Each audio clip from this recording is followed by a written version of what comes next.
Je pense que la première des satisfactions, souvent on peut se dire ce sont les objectifs de vente qui sont dépassés, etc. Je pense que réellement la première satisfaction, c'est ce qui se passe avec le client. C'est-à-dire mes clients sont agréables, je passe des bons moments avec eux et c'est in fine ce qui fait que la journée du vendeur va être un bon moment. Alors évidemment si c'est stérile au niveau des ventes, ça ne va pas du tout être satisfaisant. Donc également la deuxième chose, c'est le dépassement des objectifs. Et peut-être encore plus que l'encadrement, c'est-à-dire le management, les directeurs commerciaux, les directeurs généraux, reconnaissent les performances du vendeur. Ce sont des gens qui sont très dans la performance et dans la réussite. Et il est au moins aussi important que le management reconnaisse cette réussite, au même titre qu'eux peuvent en profiter. Alors les plus grandes satisfactions de vendeurs, moi si vous voulez je vais vous faire part de mon expérience dans ce domaine, il faut vraiment entrevoir la vente comme étant un jeu.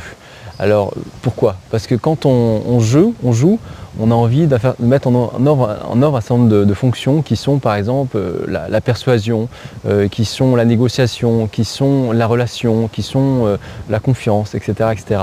Donc à mon point de vue, un bon vendeur c'est quelqu'un qui aime, ou un bon acte de vente c'est quelqu'un qui a joué.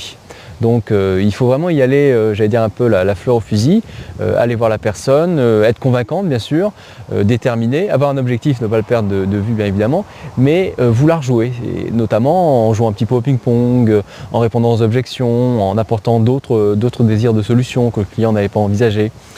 Ça c'est vraiment très important parce que le jeu c'est vraiment la pierre angulaire. Alors, si un jour vous ne vous amusez plus, soit lors d'une négociation commerciale, soit globalement, c'est que la vente sera passée devant votre porte.